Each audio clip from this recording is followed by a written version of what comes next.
I'm Cody O'Reilly with JoinTeamHunt, sharing real stories from the West, insights from the hunt, and new ways to connect with fellow outdoor enthusiasts. Be part of the action. Subscribe to JoinTeamHunt.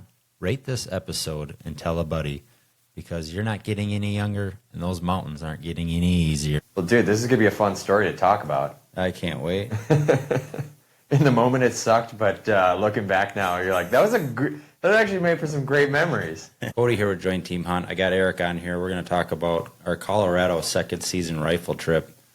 This jumps back all the way to 2021.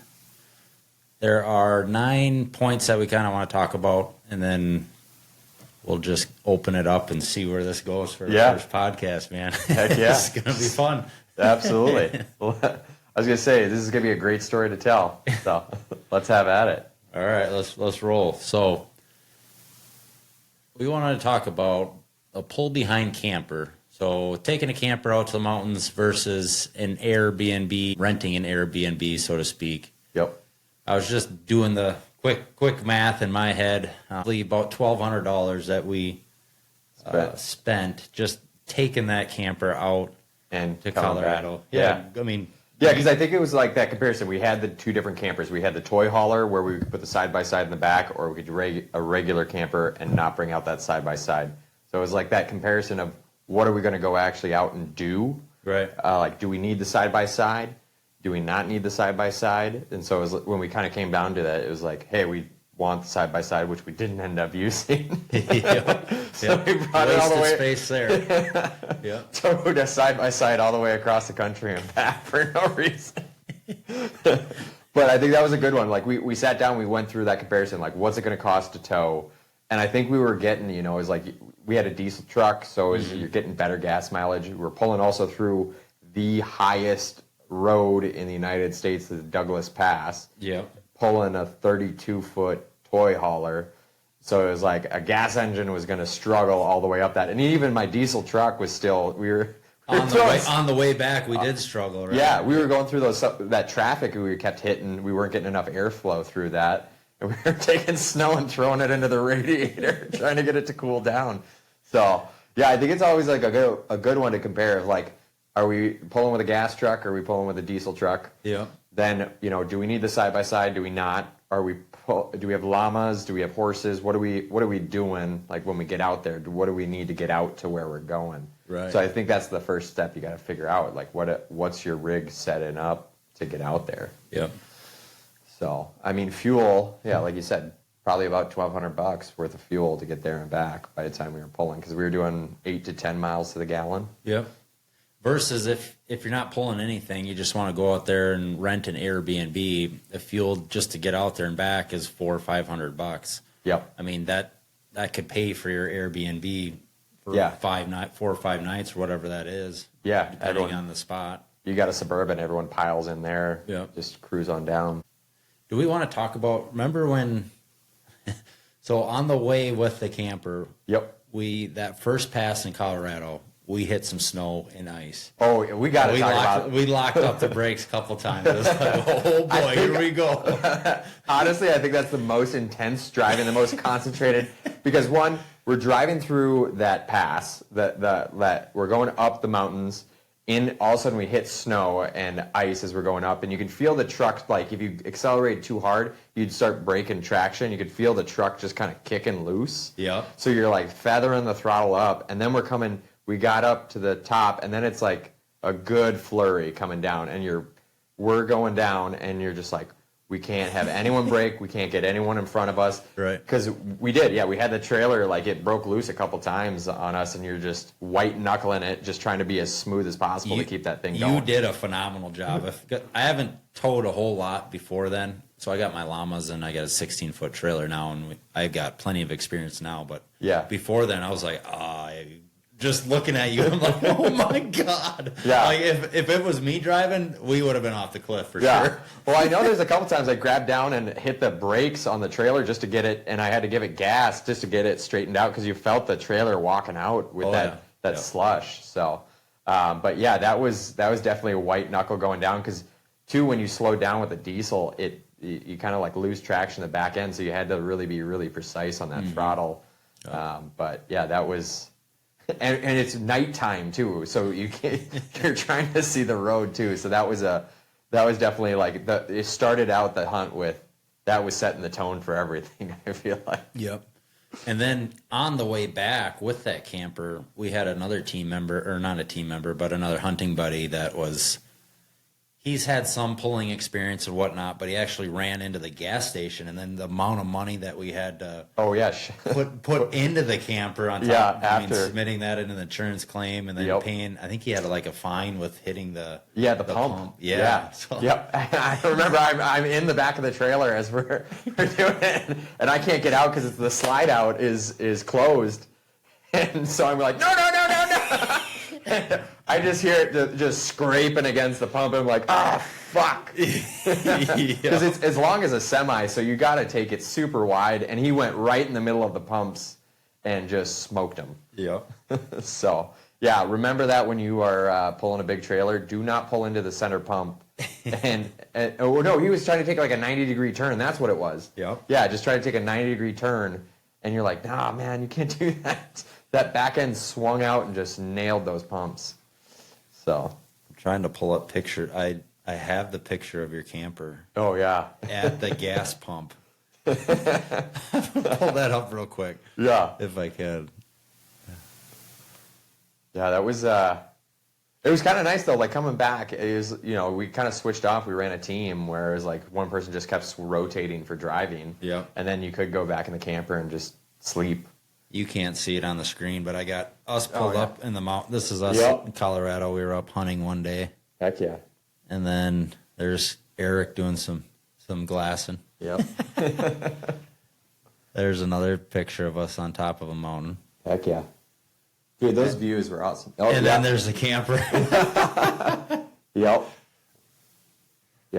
Smoked it. He did some pretty decent damage. I don't know. Yeah, I think it was like $3,500, $4,000. I mean, if you don't have experience and you're going out first time hauling a camper into the mountains, I recommend not doing that. Yeah, at all. Yeah, you need experience. Yep, absolutely. Yeah.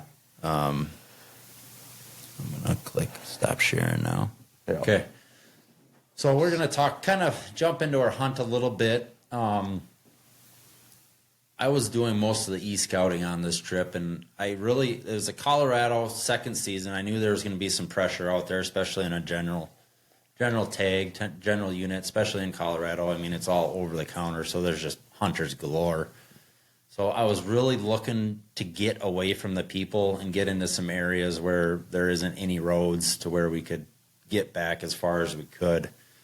There was a few reasons why we couldn't get that far back, and we'll talk about that. But the first location that we basically went into was a spike camp. We wanted to get back in there right away. Yeah, we were eager, we were ready, we were excited to get optimistic at best. Yep.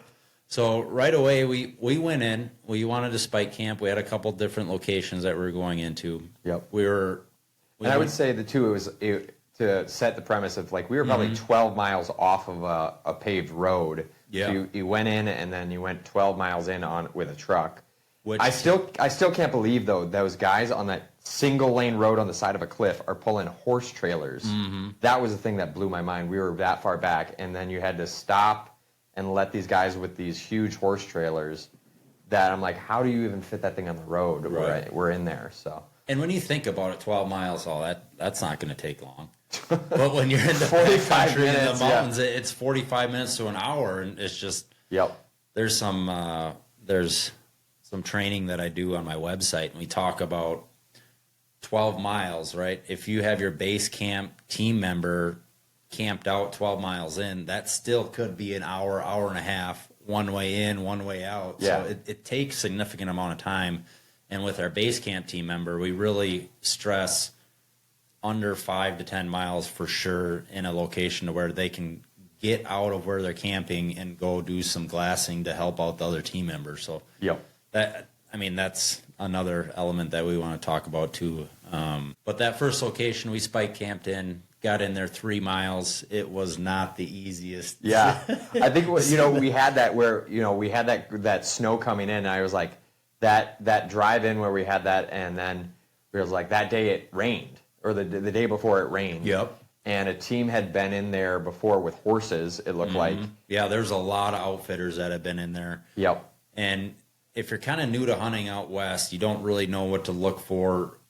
That's what we came across. So there had been some outfitters that, this is the second season, right? So I'm sure there was outfitters that went in before with archery in the first season, and then the first season for rifle. Yep. So, I mean, you could tell that trail was just beat down, and it was a sloppy mess that we could not. It was it's a single track trail too. Yeah, so and like, it was walking like we were in quicksand. Yeah. It was tough. It was like suction mud. Every time you put your boot in, it just suction your foot in. And 3 miles of that, and then me not being used to altitude. You had done it before, but I thought I had trained. But when you're training at altitude and then dealing with that, it was, I gassed out. Yeah, it wasn't even easy for me. And 3 miles seems like that's not very far back there but it. By the time like you got a 60-pound, you got a 60-pound pack, you're fighting the mud, lifting your feet up. We got to a point where I think it got towards dusk, and I was just done. I couldn't go I couldn't go anymore. Yeah, because I mean, originally we wanted to get 5-6 miles back for our spike camp, and then range out from wherever our glassing spots were from there. But we had to completely redo our whole hunting plan because of that trail. So we were, as we were going, I'm like trying to figure out, okay, where are we going to camp? Yep. I just remember laying down. I'm like, fuck, dude, I'm sorry. I can't go anymore. And then you're just like, dude, I thought you trained. And I'm like, I did, but not for this. I need to train harder. We were all struggling, but we could definitely tell that you had a little bit of elevation sickness, and you got some cramps. And I can't remember, did you not hunt that morning? Or did I did? Were we glassing or something? Something happened. Yeah, I think I just got tired, and I just wanted, because I slept below that pine tree. Okay. And I was just tired. I was like, dude, I got to just rest for a little bit. Yeah. But yeah, you guys kept on glassing. And but dude, I feel like that second hike, once we camped, and there was that nice little like pine section when we got up towards the top. That was a super cool section. I remember climbing through that, and it's just the smell of the pine and getting up to the top, and you're like, oh, this is nice. This is what we were supposed to be doing. Yeah. Would have been nice if we saw some elk that day, but working up to it. If I remember right, we heard a few cows chirping, but that was about it. Yeah, and it was off to that side that we went the next day, the following day. Mm-hmm. But yeah, we didn't end up seeing them, or if we did, they were so far off we couldn't get to them. Yep.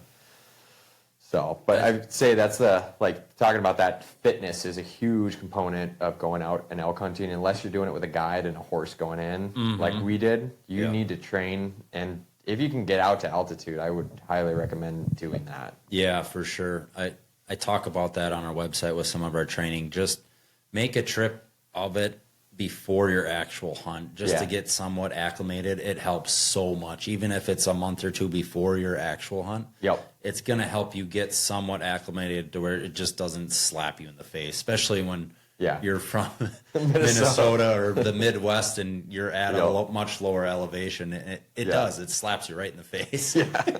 We saw that as I'm laying on the side of a trail like, guys, I can't go on any further. mercy, I'm tapping out, man. Yeah. And you guys are like, dude, we're halfway there. I'm like, I'm sleeping here. You guys can go on, but I'm sleeping right here. Yep. And I can tell you were disappointed. Like you wanted to. I wanted to. Yeah. You wanted to go elk hunting for so long. Yeah. And you finally get this opportunity, and you just I just let you guys down. Your body just gave out. Yeah. And I wanted to push through, but that was one where you're like, that's all I got, man. Yep. So. Oh crap. Yep. So fitness, we definitely got to do that. I think too is that next day you got a little bit of recovery, you got some sleep in, your body kind of acclimates to it. Mm-hmm. That was a huge help, because then the rest of the part was pretty good. Yeah. But you're fighting that sloppy mud. Yeah, that was took tough. A lot of your steam out of your sail. Yep, for sure. So we spent I think it was 2 nights there. Yeah, and then we packed all the way out. Yep. We just weren't getting into the elk, guys. So we went in. There's a couple. We went to 2 glassing locations. The first one where Eric was with me and our other buddy, we didn't really see anything. We heard a few cows, And then the second time we went in, it was just myself and our other buddy went to another spot, and we were picking up a few elk. If I remember right, there was like a 5-point and a 6-point, maybe a 290. I mean, nothing real crazy big, but so we just weren't into elk. So we're like, okay, screw it. We're gonna pack up and go find something else. I had a couple other plans in place from my e-scouting that were hiking back in, but then I just got to the point where like, okay, this isn't working. We need to do something. We should have seen something by that time. Yep. And then that's where, okay, let's go glass from the road. Yep. That was a huge game changer. I mean, that the scouting on the road, I think, changed everything. We got. I mean, the first time we went to a spot to glass from the road, we picked up 2 small herds of elk, and we're like, okay, we're in them, and then we were excited. It was raining. If you remember, it was raining, and we it was sitting in the truck. And, and we're like, we're gonna go for it. It was raining pretty good too, and once we were going after a herd because we seen them from the road, and once we got in there, it just started to downpour. Do you remember that? Yep. Yeah, it was. We got up there, and it was just downpouring, and they were along that cliffside too. Then we were trying to get back to them, and it was just so thick, so we could walk through all those trails that had gone back there. Yeah. But then it just kind of stopped. Right. And then it was those bramble bushes that, I mean, you couldn't. It was like there's sagebrush, but it was so in Colorado. There's sagebrush that is so thick that you can't even get through on your hands and knees. Yeah, and it's not like there's like clearings like periodically. It's just thick, and it's thick for hundreds of yards. Yep. And we didn't know that much about mounting hunting before then. I mean, I've been out a few years before then, but not in Colorado to where that sagebrush was so thick. We have experience in it now and kind of know what to look for. But if you've never been in that type of sagebrush, you wouldn't know. You think, okay, I can just bomb off on this side and get back to the trail. Yeah, but it's not that. Yeah, because I think, I mean, towards that day, I mean, we went down there and it was to go a couple hundred yards. I mean, maybe it was 1,000 yards, but it wasn't much more than that. It took us hours. Yeah, it took us like 2-3 hours at least. Yep. And I think that was like it was when we got up there, it was like the established trails.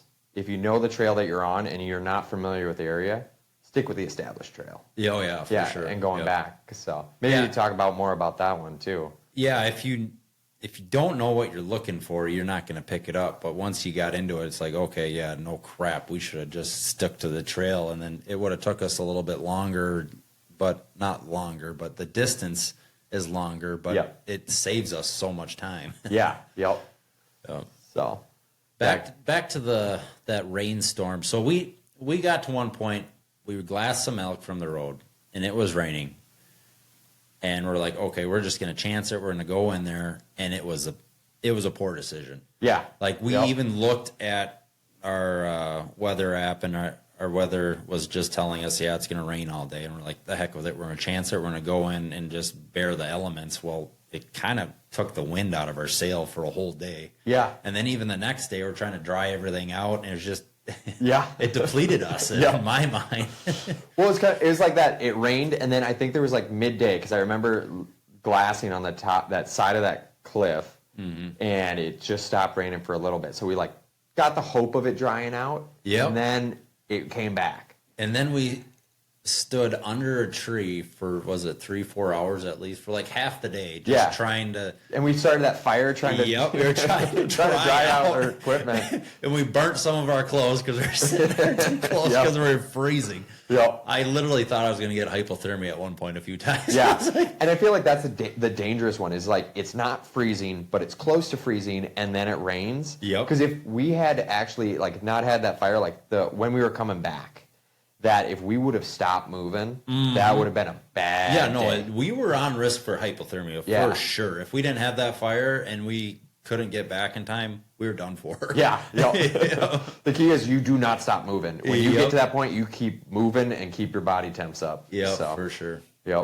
But that was those, what is that? Not brambles, but the sagebrush. Like trying to get through that, and then we come out to those boulder fields. So the rock piles that look like...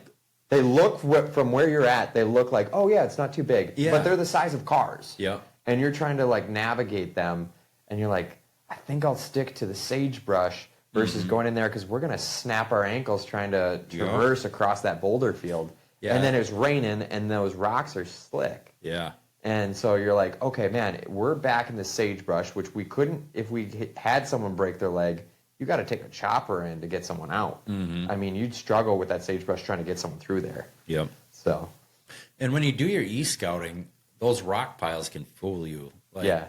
When you're looking at a map, it kind of doesn't look like a rock pile, but you really got to zoom in and use some of your e-scouting skills to really pick those rock piles apart, because it can look just like an open meadow or some sagebrush meadow, but it's not. It's all rock. Yeah, yep. You definitely want to avoid those and know what to look for when you're doing your e-scouting, so you pick those apart and avoid those at all cost. Yep. Especially when it's raining. Yep, raining. And yeah, then we get down into that swamp. So we had gone down through the brush as we're trying to get back to the truck, got across the boulder fields, and then there's like this dip into a valley, and then there was a marsh at the bottom. Yeah. Again, and it was just soupy stuff. And that's when it really started just downpouring on us, right as we got to the bottom. Yeah, like right before we got to the truck, it came down in sheets. You're basically sitting in a shower. Yep. Yep. That was no fun. But once again, I think it's like one of those things of like, it all starts with that initial decision of like, hey, it's going to rain. Stick to the established trail. Don't try and do the jumping off the trail like we did. We're like, oh, we can just quickly get back to the truck this way. That was not the quick way. Right. Not the quick way. No, not at all. Yep. So, but now we can look back and laugh on that. Yep, for sure. Yep. And the problem was, at that point, we had like 2 or 3 days left. So our time was dwindling down, and it was coming down quick. And we just weren't in the elk at that time. So we had that big rainstorm. We were trying to go after some elk that we spotted from the road. And then we backed out, went back to the camper. And that next day, the sun came out. It was a beautiful day. But we spent half to 3/4 of our day just trying to get everything dry again. Yeah. Yep. That way we could get back to our hunting that day. But we just decided, okay, we're just going to do some more scouting from the road because we can't really hike in. We didn't have much time left for that day because we were trying to get everything dry, and we were doing camp chores. Yep. Had to clean clothes. Yep. We went into the dry cleaner, and we just had to have like a decent meal after that night. We were like, okay, we just need to take a break. Yep. That's another reason why when you guys are putting your team together, that base camp team member, if you can have somebody that's doing some of those chores for that team, it helps the other team hunt and stay out there, and then everything, all the chores and stuff are getting done. And then once you guys are in the elk, you can all go after the elk. But yeah, that base camp team member is, in my mind, key to success when you're out there with a team of guys or hunters or girls or whatever the case is. But having somebody, and the base camp team member doesn't have to be the base camp team member the whole time. You can rotate them through. But that way, everything's getting done at camp, and everyone is out looking for animals, and then you guys can come together and make up some good plans to get on them. Yeah, because that last day that we were out there, I mean, we saw that herd, and our issue was we didn't go up high enough because there was that bench at the top of that mountain. Yeah. And you and I got onto that towards the end of the day. And it's just like, man, if we had just gone up higher and got on that bench, and then, we came down, and it was like 100 elk. By the time we got down to the truck, you're like, damn it, I wish we would have stayed up there. Because now there's just a herd of them coming down where we were, and you're like, we just had to go up higher. Do you remember, okay, so we got everything dried out. Yep. And then we went to go do some more scouting from the road. Do you remember all the elk that came down that mountain that night? It was insane. That was There's hundreds. Yeah, 200 at least. Yeah. And there was like 3 or 4 like big bulls in a second season general tag for Colorado, and I was like, oh my goodness. And that was right after that rainstorm. So that might be something to think about too as you guys are out there hunting and you come across big storms or stuff like that. maybe not try to bear the elements and get in it that day. Yeah. Just wait a day for it to... Because they're going to be bedded down, too, most of the time when they're You're raining. not going to see a whole lot, typically. I mean, sometimes you do, but most cases you're not going to. Yeah. Yep. So, I mean, yeah, we had that day to where we dried everything out, but that was probably the best day for animal movement. I know, yeah. We missed out. Yeah, and, that was just that inexperience of just like, okay, we should have listened to our initial gut of like, don't go in the rain. Right. Unless you see a herd and you can get to them, I wouldn't do it. It'd be like, let's just stick with the good weather. Smarter, not harder, and knowing how the Yep. animal move in the mountains and what they do and behave. When you guys gain those tips and tricks, it makes you much more rounded hunter, and you get in there and kill a big one. Yep. Because I think about that too. I'm like, man, that day that was raining, if we had shot one, and then we are trying to get out with a rainstorm, pulling, like quartering it and getting it out. Yeah. What an experience that would have been. We would have had to hang it in a tree and come back the next day or two or whatever. But Yep. yeah, would have had to stay out there for sure. Yep. But yeah, we scouted that 200 herd of elk. So we had a good kind of game plan for that next day. We went to bed early, intention of getting up early, getting in. I think it was about around 2 miles hike in to where we seen 200 head of elk coming down, right? Yep. So we got up early. We were walking out there. We should have got out there a little bit earlier, because when we were about a mile in, you could see the sun come up, and then you could see, when we walked in, we saw a small herd down below on close to some agriculture on the public land. But then we kind of lost them as we kept going. Yeah, as we kind of made our way around the backside. Yeah, I don't know where they eventually went to, but we just couldn't pick them up again. Yeah, because we kind of worked our way on the bottom, and then we eventually cut up that mountain. Yeah. And it was the opposite. I mean, where we went in the day before, too, it was like that valley. And then we had been on the right side as we had came in, and then they were all on the left side of that mountain because it kind of V'd in. Mm-hmm. But, I mean, it's funny. Go from one side to the other is like, oh, we saw them all over here that one day, and then you're like, no, there's like 200 on the other side, and you're like, oh, okay. Yeah. But we did have some luck when we went in, so yeah, I think it was we got to see that one bull, and you and I went after it. 5-point bull. Yeah, yep. And we were probably 1,200 yards away from it. I think we cut the distance down to like 600 yards, but it was moving. We were moving, and we couldn't get a good opportunity. Yeah. I wasn't comfortable at like a 500-600 yard shot. Yep. I don't think you were either. No. And then on top of it, we had like 4 or 5 mule deer right in front of that bull. Dude, we could have shot some trophy mule deer. That's all. I mean, they're like from you to me away, just walking through like no worries. Yeah, we snuck up on a nice buck. It was at least a 4x4, probably a 150, 160 class. Yeah. Yep. Yeah, it was all of that one up there, right? Oh, yeah. But, I mean, he was only like 10, 15 yards from us. Oh, and he didn't care. He didn't give two shits about us. Except for those one mule deer that were right in front of that bull when we were trying to sneak up to. I'm pretty sure they busted us with that bull, and that bull just kept going up the mountain, and we lost him. And yeah.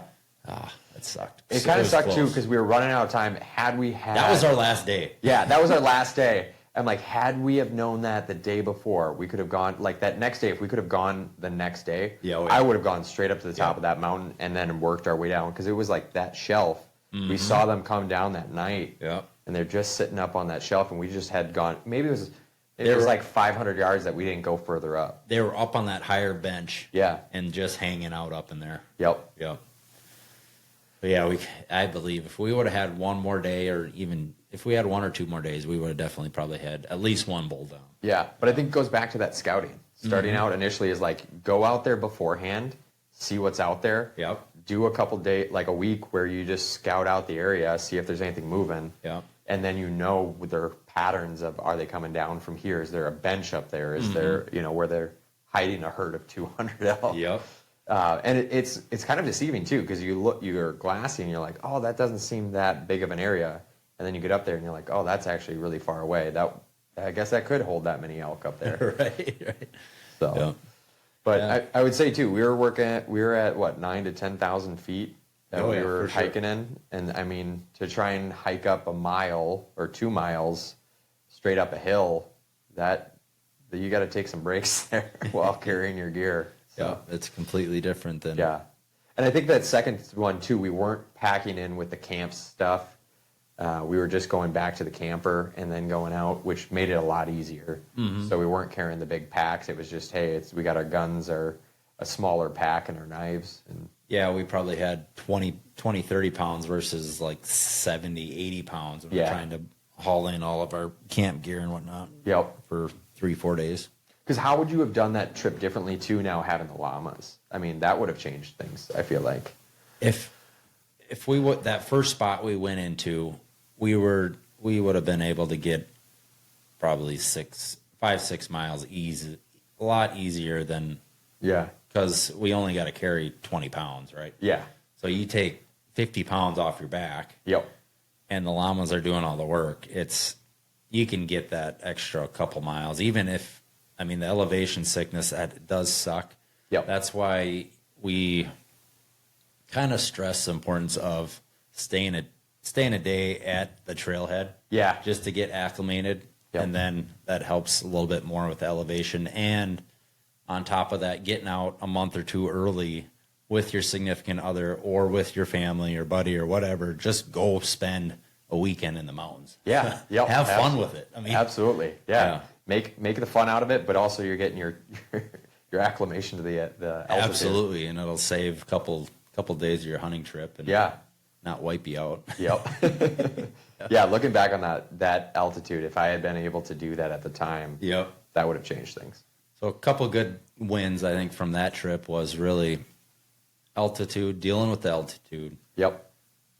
Knowing your area, scouting from the road, and then going in. Yep. Unless you know, like with our spike camp, if you've been in there and you really know it, or if you have more time, then you kind of can shoot from the hip and, okay, this spot looks really elky when you're doing your e-scouting.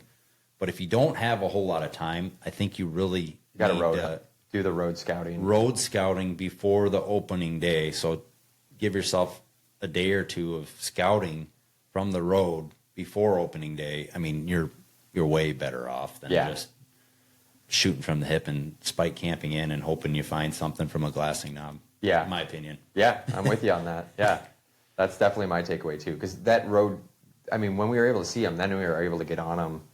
Obviously we ran out of time, but had we had that extra day, if we had done that in the first place, I'm pretty sure we would have gotten one. Oh, yeah. I mean, just imagine, thinking back, all the stuff that we learned from that trip, if we were in that same situation, you have a big rainstorm. Yep.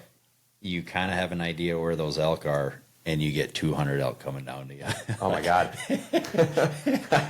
Then like a boy in a candy shop. Yeah! Yep. So that's kind of the point of this podcast and why we want to bring these hunting do's and don'ts. Goods, do's, don'ts, what we've learned from our hunting experience. So hopefully you guys can take some of this and take it with you to learn and maybe implement it and be successful and not fail like we did. Yeah. But we didn't fail. We failed the hard way. We learned. Yeah, we learned, and hopefully we'll put some bigger bulls on the ground this year. But absolutely. Looking forward to that. It's going to be a year or two for you, though, right? Yeah, it's kids, But the second I can, I'm out there. We got the llamas now, so. Yep. And I need to go out there a couple days before, too. Just get acclimated. Do some road scouting, acclimation, and those are the keys. Yeah, absolutely. Heck yeah. Well, dude, thanks for having me on the podcast. Thank you for being here. Absolutely. It was fun. Yeah. We'll do it again. Awesome. We'll talk about the next hunt we do. Yep, for sure. All right, guys. That's all we got for today. Thank you. Good luck. That's a wrap for this episode. Remember to stretch those legs, scout new trails, and share Join Team Hunt with a friend. The next story with that ultimate team is just around the bend.